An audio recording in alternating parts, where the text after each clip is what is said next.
Thank you for accepting to do this interview with us today. So, Yes, thanks for having me. so let's go ahead and get started with the first question.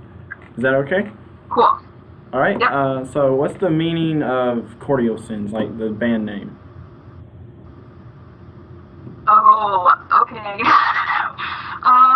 Well, it's kind of weird. I'm not the best at explaining it because I didn't really like the name at first. Um, but actually, we had a previous bassist who kind of like stumbled upon the name. And I don't remember what we were named at the time, but we were trying to come up with a different name. And so we were like bouncing ideas back and forth with like idioms and phrases. And somebody said cardinal sins, and then he misread it as cordial sins, and then we're like, oh, we'll just do that, basically, because it wasn't taken and it sounded like it could have like a cool meaning to it. So anytime somebody asks, I just kind of like ask them what they think about it, and usually they have better responses than I do. But but that's kind of how we came across it, I guess. that's Hopefully that's interesting. sufficient. I don't know. uh, That's the response I. so why did you guys decide on like the type of genre that you are now? Um. Well, we used to sound. Okay, we used to have more of like a bit more like blues influences or folk influences, I would say. But gradually, we did as kind of mostly Corey and we've shifted more into like a straightforward alternative rock genre, I would say. Mm-hmm. And that's just kind of like based on what we prefer to play live, what we prefer to listen to, more of our influences and stuff like that. So we're trying to more clearly channel that, I would say, in our music now than we used to. Mm-hmm. But Corey and I listen to a lot of alternative rock, so I would say generally it's just because that's the kind of stuff we like to listen to. So we thought that would be the most fun to play with. So do you prefer recording or do you prefer performing live? I think we value both pretty equally. So, like ideally, we would cycle between recording and performing live. So maybe like spending a lot of time writing, recording material, and then time after that, like pushing that material by performing live. I think we have the most fun. It feels great after you're done playing a show. So I would say it's more exhilarating to do that, but it's also really exciting when you are recording something and you feel like your idea is being cemented, I guess I would say, and that you're going to be able to play that idea live. So I think they're both like equally as necessary they're like kind of dependent upon one another. Yeah. And we really enjoy doing both. So, I think performing is awesome, but it does like kind of wear you down after you do it like so much for a long time. So it's nice to like take a break. So like with the creative process, what helps inspire that? Well, I would say Corey does most of the initial writing ideas, so he's more into just like sitting around and like just kind of fiddling around with guitar and coming up with ideas that then turn into songs. And I think, and I can't really like speak on his behalf all the way, but I think for him, a lot of what inspires him is just like being able to relax and like think about those things or taking the time to like connect with that. I personally have to carve out time, and I'm usually inspired by just like things that are happening in my life as far as like writing lyrics and stuff like that, or people that I know in my life. But he and I kind of like work together to come up with those ideas or bridge them together, because he's usually the first person that writes the initial melodic ideas, and then I kind of work with him from there to develop the songs. Oh, okay. How long would that last, the creative process? I would say we like to we like to spend like the winter months coming up with demoed ideas, so that could be like several songs that fleshing out, and then we typically try to start recording in the spring, and then we perform throughout the summer and fall usually. So I would say it just kind of depends on the song, or how much of a deadline we're on. We've written songs that have taken like several months to write, but we've also written songs that have come together in like a day. So it just kind of depends on the song and like what's happening at the time and whether or not it just like clicks. And it also kind of depends on who we're working with, because we've worked with different musicians as far as like who's in the rhythm section of the band. So depending on who we're working with, it might come together a little bit more easily than others. But it just kind of seems like an ongoing process where it's like never really not writing. It's just that we kind of focus on it less during the summer.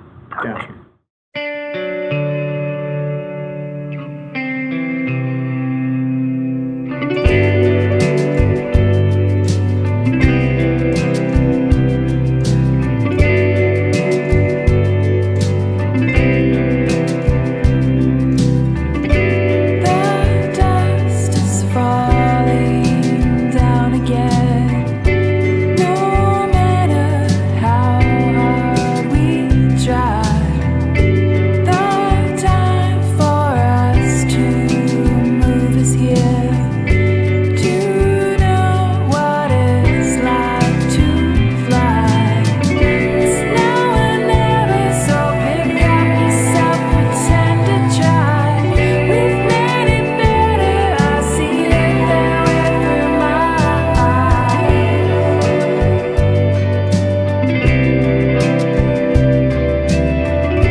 What's a day like in the life of Cordial Sins? Well, it's mainly, like, creatively, like I said, it's mainly Corey and I. So we both have day jobs. He is a bartender at, like, a local brewery, which is cool. He really enjoys doing that. And he also works at a guitar shop. And then kind of in his free time, he does guitar setups and stuff like that. So on average, he'll either be working at one or both jobs, or he might be like just doing stuff around our house because we both live together. I also have a day job. I teach violin and piano, and then I routinely kind of perform like wedding gigs and stuff like that. So that's basically what we do to make money so that we can afford to go play shows and miss work or whatever. But we also really enjoy like being outside, and we like going to breweries. We like going to other people's shows. So we're trying to like stay connected with the music scene here in Columbus, and also seeing national acts that we really like. So just kind of like, I feel like each day is pretty different. And especially the days right now where we're gearing up to release all this stuff, it's like every day is like kind of hectic.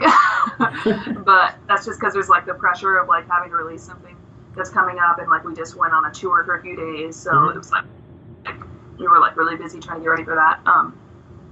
But yeah, you know, I would say that we're both kind of like freelancers at what we do. What's the like the final goal?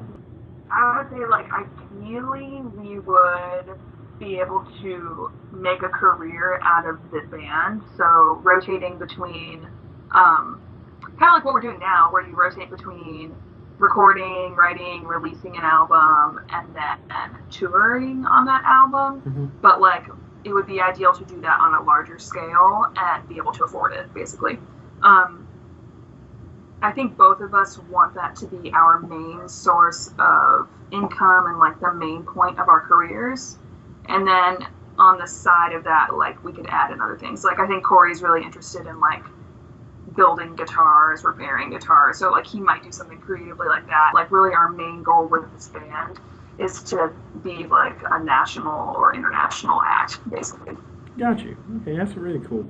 When did you decide to pursue music as a career? I have been playing violin since I was 3, so I've been performing all of my life, and kind of once I went to college, was what I wanted to do, but I didn't really understand that I could perform in the context of being an alternative rock musician until I met Corey.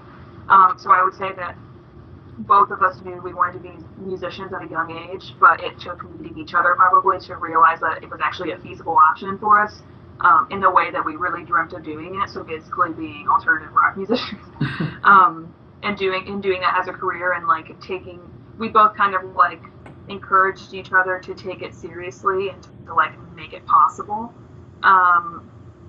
So I feel like it's personally kind of been in the back of my mind for a long time.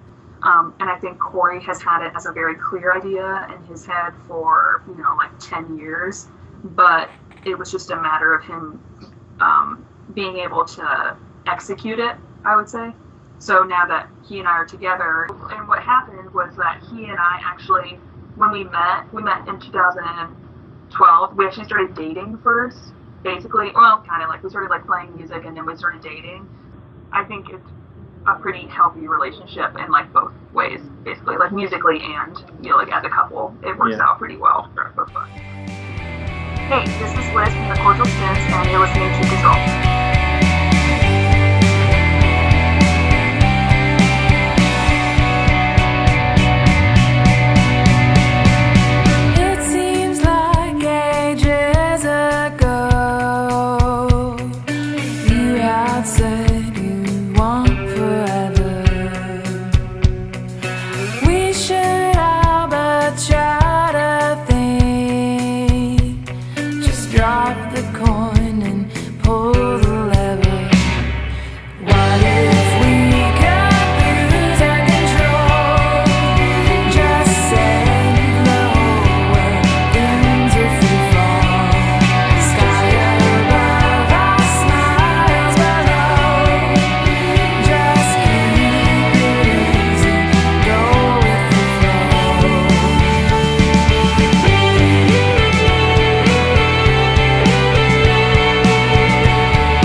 like a favorite artist that helps inspire you? Um, well, we both really like Queens of the Stone Age. I would say like as a bigger like alternative rock artist, like we both agree that they're probably one of our favorite bands. But he's also like really inspired by like real estate and beach fossils and other kind of like more indie alternative rock bands, and we have pretty like overlapping interests as far as music goes. But I would say like we definitely see like, let's say, Queens of the Stone Age or Wolf Alice. We see those artists as type of artists that we would like to model our careers after, I would say. So I guess I'd pick those two, Wolf Alice and Queens of the Stone Age. Do you have any talents outside of music? Like I have a kind of like business-oriented mind for a lot of things, so I think that if I applied myself to other things in that realm, I'd be good.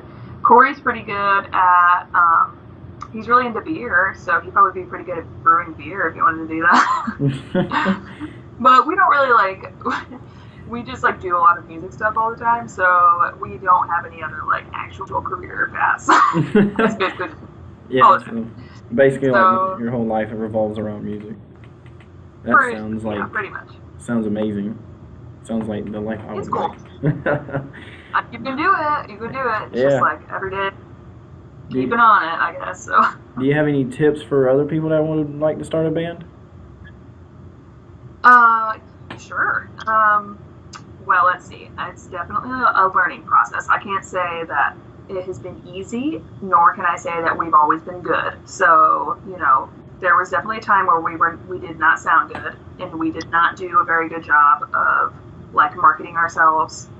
But I would say that like, the best thing you can do is really try and learn as much about the type of music that you think you want to play, the music scene that you're in, the music industry in general, and all of the things that work within the music industry, like recording, marketing, record labels, all that kind of stuff. It's just valuable to know that and keep on it all the time. And I think it would be beneficial for people who want to be in a band to try and figure out like what their goal is musically. Like what do you want to be? A touring musician? Do you want to be a studio musician? Do you want to be just a recording artist? What is it? And what do you think your place in the music industry should be?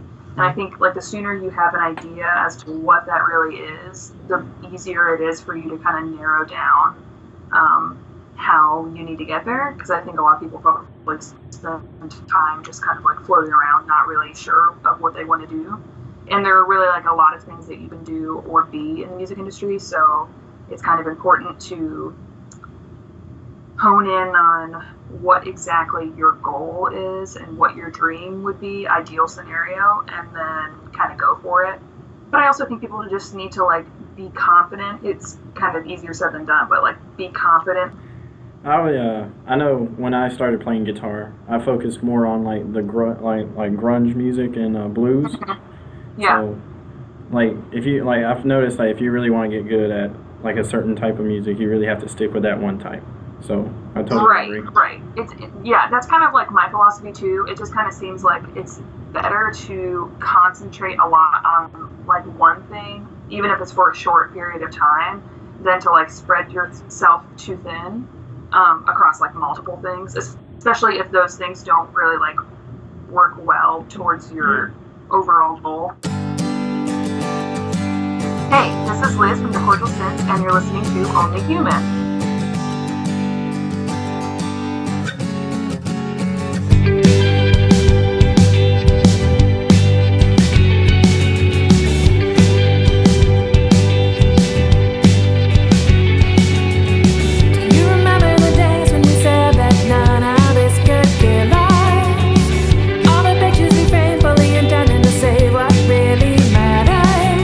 Something happened. All we asked is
what's like the best way like people can keep up with Cordial Sins?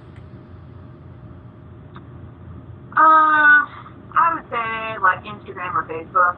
We try and like keep everything updated across most media: Instagram, Facebook, Twitter, YouTube, bands in town, our website, newsletter that we have that people can subscribe to. So when we send that out, we try not to be spammy. But when we send a newsletter, we try to be like as informative as possible about like kind of everything that's happening with what we're doing. But I would say for like day-to-day updates, like Instagram or Facebook would be easiest, or Twitter. Otherwise, like the website. Okay, so basically Instagram, Facebook, and Twitter. Well, that's all the questions I really have right at the moment. Cool. Thank you so much. Thanks, man. Yeah, thank you. Yeah. That was fun. That was fun. Cool. Okay. Have a good day. You too. Bye.